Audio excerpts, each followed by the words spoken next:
শুনছেন 94A Harish Mukherjee road. কেমন আছো কলকাতা? আমি সুরজিৎ, আর আপনারা শুনছেন 94A হরিশ মুখার্জি রোড। আজ আপনারা শুনতে চলেছেন আমাদের টপ নচ এপিসোড। তো টপ নচ এপিসোড কি সেটা আর বলার দরকার নেই, তবু একটু বলে রাখি, টপ নচ এপিসোড হলো মাসের সেরা এপিসোড। বেশি বকবক করছি, আমি আপনার সঙ্গে আর আপনার আমার সঙ্গে শুনতে থাকুন 94A হরিশ মুখার্জি রোডের 16তম এপিসোড।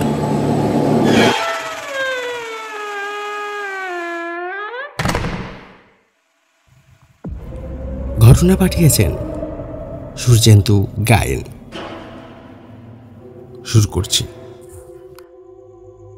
বৃষ্টি শুরুতে কারোর মন ভরে উঠুক বা নাই উঠুক, আমার মন আনন্দে ভরে উঠত। সারাদিন অঝোরো ধারায় বৃষ্টি হবে, বাস্তুভিটার মেঠে জলের স্রোত বয়ে যাবে সোজা পুকুরের এক কোণায়। সেই জলস্রোতের বিপরীতে কই, মাগুর, শিঙ্গি, এমনকি শোল মাছ যখন লাফিয়ে ডাঙায় ওঠার চেষ্টা করে, আমি ওত পেতে বসে থাকতাম মাছগুলোকে ধরবার উদ্দেশ্যে। এমন সময়ে মাছ ধরা আমার এক প্রকার নেশা ছিল। দিনের বেলায় মাছ যতটা না উপরে ওঠার চেষ্টা করে, তার থেকে বেশি রাতে চেষ্টা করে। চারিদিকে ঘুটঘুটে কালো অন্ধকার, হাতে টর্চ লাইট, শক্তপোক্ত একটা লাঠি, ছাতা মাথায় ও কোমরে একটা থলে গুজে মাছ ধরার নেশায় বেরিয়ে পড়তাম। অবশ্য দাদুকে লুকিয়ে বাড়ির পেছনের দরজা দিয়ে যেতে হতো। উৎসাহ প্রদানে কেবল আমার কাকু তৈরি থাকতেন। সেবার বৃষ্টির পরিমাণটা একটু বেশি হয়েছিল। আমার মন উসকুস করছে কখন যাব মাছ ধরতে। সৈন্য দৃষ্টিতে তাকিয়ে রয়েছি মেঠো রাস্তার দিকে। যদি টর্চের আলো চোখে পড়ে তাহলে বুঝে নেব নিঘাত আমার মতো কোনো এক মাছ শিকারী চুপি চুপি শিকার বেরিয়ে পড়েছে। এমন অবস্থায় মনটা খুব উতলা হয়ে যেত। ইচ্ছে করত এক ছুটে পুকুর পাড়ে খাপটি বাড়ি। রাত প্রায় 8:30 বাজে। দাদু ঘুমোতে যাবেন করছেন। যেই বিছানা ধরলেন, অমনি আমি পিছনের দরজা দিয়ে দিলাম ছুট। পুকুরের পূর্ব কোণায় পাড়ার মাছ পেদনি ভুলে যাকে এক ডাকেই চেনে, তার নাম রমেন দাদু, ঠিক হাজির হয়েছে আমার আগে। আমাকে দেখিয়ে রাগে গজগজ করতে লাগলেন তিনি। পাছে মাছ শিকারে আমি ভাগ বসাই। যা ভেবেছিলাম তাই। কই মাগুরের লাফালাফির উপরে ওঠার জন্য, আর আমি অতি স্বর্ণপণ্যে একটা একটা করে মাছ ধরে ব্যাগে রাখছে। অনেক মাছ কুড়িয়ে বাড়ির পিছনের দরজা দিয়ে এসে কলসির মধ্যে জল ভরে তাতে জ্যান্ত মাছগুলো ছেড়ে দিলাম। কারণ একদিনে সব মাছ না মেরে জ্যান্ত রাখলে বেশ কয়েকটা দিন খাওয়া যাবে।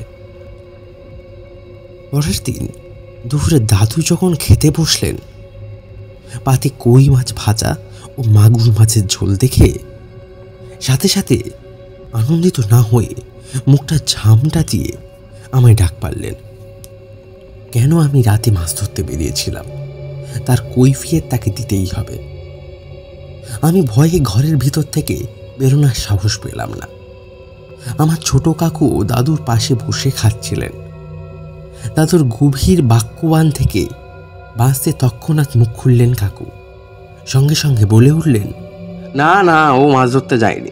আমি আজকে সকালে মাছগুলো কিনে এনেছি। খাও বাবা খাও, ভাজা কই মাছটা কি সুস্বাদু। এ যাত্রায় বেঁচে গেল। দুপুরবেলা ঘুমানোর সময় দাদু আমাকে ডেকে বললেন, আমার কাছে শুয়ে পড়, একটা ঘটনা শোনাবো তোকে। তারপর তুই আর কোনো দিন মাছ ধরতে অন্তত রাতে বেরোবি না। ভয়াত্ম মুখে চোখে দাদুর কাছে শুয়ে কম্বলের তলায় আশ্রয় নিলাম। মনোযোগ করে গল্প শোনার চেষ্টা করলাম। দাদু গল্প বলা শুরু করলো। আমি তখন ছোট ছিলাম। আমি আর তোর ছোট দাদু, আমাদের দুজনেও খুব নেশা ছিল মাছ ধরার। এই যে আমাদের ছোট পুকুর আছে, একসময় তাতে প্রচুর জংলা মাছ, রুই, কাতলা তো থাকতো। আমি আর তোর দাদু জাল ফেলে মাছ ধরবো বলে আগের দিন রাতে কথা বলছিলাম। হঠাৎ বাড়ির সদর দরজায় কেউ খটখট করে চলে গেল। আমরা দুজন বাইরে বেরিয়ে দেখি না, কেউ নেই।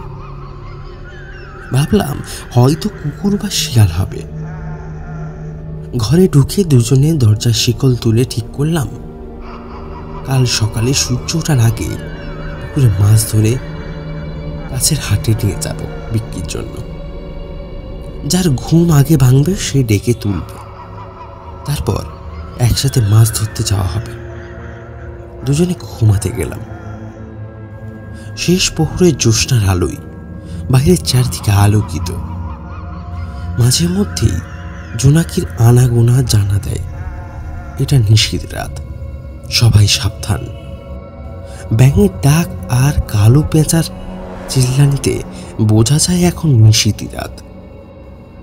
তো ছোট দাদু ডাক দিল, দাদা ওঠ রে, ওঠ, মাছ ধরতে যাবি না? তখন ভোর হয়ে গেছে, তাড়াতাড়ি আয়। আমি পুকুর পাড়ে চললাম, তুই জাল নিয়ে আয়, চলে আয়, চলে আয়, চলে আয়। ঘুম ঘুম চোখে তাড়াহুড়ো করে উঠে জালটা কাঁধে ফেলে বেরিয়ে পড়লাম। বাইরে বেরিয়ে দেখি জ্যোৎস্নার আলোই আলোকিত। টপ টপ করে সজনে ফুল ঝুলে পড়ছে সজনে গাছের গোড়ায়। আঁকা বাঁকা সজনে গাছের ডালগুলোর ছায়া নিচে এমনভাবে ছড়িয়ে পড়েছে, জ্যোৎস্নার রাতে সে ভয়ঙ্কর দৃশ্য দেখলেই মনে শিহরণ জাগবে। পাশের বাঁশবাগানের তলা দিয়ে শিশির সাত শুকনো পাতার ওপর দিয়ে মচমচ করে হেঁটে চলেছে পুকুরের দিকে। হালকা হাওয়া বাঁশ গাছগুলো এমনভাবে নড়ছিল যেন মনে হয় কেউ বাঁশ গাছের ডগায় লাফালাফি করছে। ভয়ার্ত চোখ মুখে বাঁশ বাগান পার করে পূর্ব দিকের পুকুর পাড়ে পৌঁছালাম। গিয়ে দেখি ভাইয়ের দেখা নেই। ডাক দিলাম তো ছোট দাদুকে, তাতেও শুনল না। এদিক ওদিক উকি ঝুঁকি দিয়ে দেখার চেষ্টা করলাম। ঘন কুয়াশার আড়ালে পুকুরের পশ্চিম পাড়ের নুইয়ে পড়া অর্জুন গাছের গড়ায় কেউ একজন চাদর মুড়ি দিয়ে বসে আছে। মনে শান্তি ফিরে এলো ভাইকে দেখে। পুকুরে মাছের লাফালাফি অতিমাত্রায় বেড়ে গেছে। আমি ফটাফট জালটা ঠিক করে পুকুরের দক্ষিণ পশ্চিম কোণে ফিরলাম। ততক্ষণে কুয়াশা যেন চারিদিকে ঘিরে ধরেছে। কাছাকাছি কিছুই দেখা যাচ্ছে না, শুধু সাদা কুয়াশা। জাল ভর্তি মাছ তুলে ভাইকে ডাক দিলাম মাছগুলো কুড়িয়ে রাখতে। নিমেষে চাদর মুড়ি দিয়ে ভাই ওপার থেকে এপারে হাজির, আর জালের সামনে বসে চটপট মাছগুলোকে তুলে তুলেতে পড়ছে।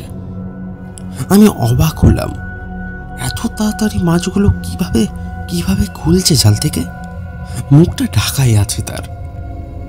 ঘন কুয়াশা ও শীতের জন্য ভাই হয়তো মুখ ঢেকে চাদর মুড়ি দিয়েছে। জিজ্ঞেস করলাম তাকে, খুব শীত করছে? ভাই কোনো উত্তর না দিয়ে চটপট জাল থেকে দূরে সরে গেল। ভাবলাম হয়তো কথা বলছে না এই কারণে। যদি মাছগুলো শব্দে এলোমেলো হয়ে জালের তলায় এদিক ওদিক ছড়িয়ে না যায়। আমিও আর কথা না বাড়িয়ে জাল পরিষ্কার করে উত্তর পূর্বর কোণে আবার একবার জাল ফেললাম। কিছু বড় ঢেকেছে জালে। বুঝে ভাইকে ডাক দিলাম সাহায্যের জন্য। আমি যেদিকে নিমেষেই সেদিকে পুকুরের পাড়ে ভাই এসে আছে। আবার অবাক হলাম, এত তাড়াতাড়ি কিভাবে ওপার থেকে এপারে এসেছে। এক হাঁটু জলে নেমে জাল টেনে উপরে তুলছি। দেখি মস্ত বড় কাতলা ঠেকেছে। আস্তে করে জালটা উপরে তুললাম। দেখলাম প্রায় 10 হাত দূরে ভাই কেমন লাফালাফি করছে। ভাবলাম হয়তো বড় মাছ পড়েছে, তাই আনন্দ পাচ্ছে। বড় কাতলাটাকে আমার একার পক্ষে সামলা দেওয়া মুশকিল হচ্ছিল। ছটফট করতে করতে মাছটা জলে পড়ে গেল। অমনি ভাই লাফ দিল জলে, কাতলা মাছটা ধরবে বলে।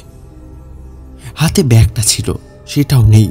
কেমন যেন জলের উপর অনায়াসে হাঁটতে হাঁটতে পুকুরের মাঝখান দিয়ে উপারে চলে গেল। ভয়ে চুপসে যেতে লাগলাম আমি। মনে মনে ভাবলাম, এটা আমার ভাই হতে পারে না, নিশ্চয়ই কোথাও গন্ডগোল হয়েছে। আমি অতি সাবধানে জালের যে দড়ি আমার হাতে বাঁধা ছিল সেটা খুললাম, আর এদিক ওদিক না তাকিয়ে দিলাম ছুট বাড়ির উদ্দেশ্যে। আমার পিছন পিছন সেই পেতনিও ছুটছে। আপাতে আপাতে বাড়ির দরজায় জোরে জোরে ধাক্কা দিলাম। এত রাতে কে ঠোকা দিচ্ছে জানতে চাইল মা। আমি চিৎকার করে বলতে লাগলাম, আমি গো, মাছ ধরতে গেছিলাম গো, তাড়াতাড়ি দরজা খোলো। মা তাড়াতাড়ি দরজা খুলে আমাকে ভেতরে নিয়ে দরজা খিল তুললেন। হঠাৎ বাইরে কি যেন কর্কশ আওয়াজ করতে করতে দরজার সামনে থেকে কাঁদতে কাঁদতে মিলিয়ে গেল। পুকুরের পাড়ে সমস্ত ঘটনা বাড়ির সকলকে জানালাম। ভাইও ঘুম থেকে উঠে চলে এলো। ঘটনা শুনে সকলের গায়ে কাঁটা দিয়ে উঠল। আমি ভোর হয়ে গেছে ভেবে তখন উঠে গেছিলাম। এটা ভোর নয়, ওটা নিশিতি রাত ছিল। ভোর হতে তখনও 2 ঘন্টা বাকি ছিল। তখনকার দিনে ঘড়ি ছিল না, তাই রাতটা আন্দাজ করতে পারিনি। তাছাড়া জ্যোৎস্নার আলো এতটাই বিকশিতভাবে পড়েছিল যে ভোরের সমান আলো ফুটে উঠেছিল। পরের দিন সকালে বাবা ঘুম থেকে উঠে জালটা তুলে নিয়ে এলেন।